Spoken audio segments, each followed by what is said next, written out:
Hi అండి. పప్పాయికాయ తీసుకున్నామండి. గ్రీన్‌గా ఉండే ఇక మగ్గాలని చెప్పి ఇలా పేపర్‌లో పెట్టి కవర్‌లోనైతే చుట్టాము. మగ్గిపోయింది. ఈరోజైతే కట్ చేసుకుందాము. ఇంత పెద్ద కాయ అంటే చాలా పీసెస్ వస్తాయి కదా!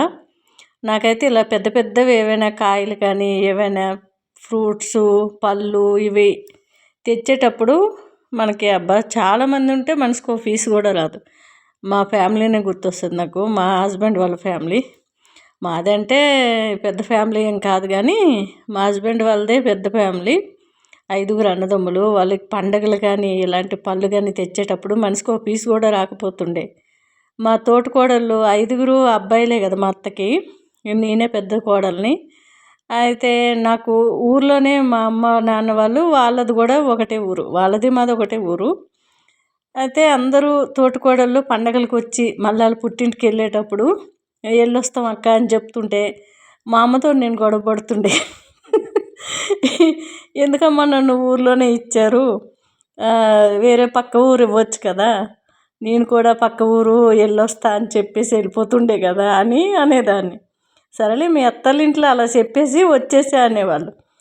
పక్క పక్కనే అందరూ ఊర్లోని వెళ్ళి ఏదైనా పండగకి వెళ్ళామనుకోండి, వాళ్ళు అంటుండే అనమాట. మామయ్య వరుస అయిన వాళ్ళు, బావలు మావలు వరుసకు ఉంటారు కదా, వాళ్ళు అంటుండే ఏం బస్ తప్పిపోయారా ఈ టైంలో వచ్చారు అని జోకులు వేస్తుండే. ఎందుకంటే మేము సాయంత్రం చల్లగా ఉండేటప్పుడు వెళ్తుండే మా అమ్మ వాళ్ళ ఇంటికి. పక్క పక్కనే ఉంటుండే. అలా వెళ్ళేటప్పుడు నవ్వుకుంటుండే అనమాట. నీకేంటమ్మా చెప్పులు కూడా అరగవు, ఇలా వెళ్తావు అలా వస్తావు, నువ్వు ఎన్నిసార్లు అయినా వెళ్ళొచ్చు, ఎన్నిసార్లు అయినా రావచ్చు, బస్సు ఏమైనా తప్పిపోతుందా, లేదంటే ట్రైన్ ఏమైనా మిస్ అవుతావా అని అంటుండే. కానీ నాకు ఇష్టం లేకపోతుండే అట్లా.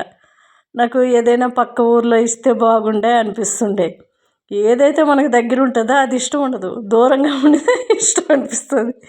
ఏదైనా పక్క ఊరు అయితే బాగుండే, చక్కగా అందరిలా రెడీ అయిపోతుండే బయటికి అని అనిపించేది. అట్లా ఉండేదన్నమాట. కానీ మా మా మామయ్య వాళ్ళ ఫ్యామిలీ పెద్దది కాబట్టి ఇక మేము ఏది చేసినా చాలా ఎక్కువగా మినపప్పు, పొట్టు మినపప్పు అయినా పండగలప్పుడు నానేస్తే అది రోట్లోనే రుబ్బాలి.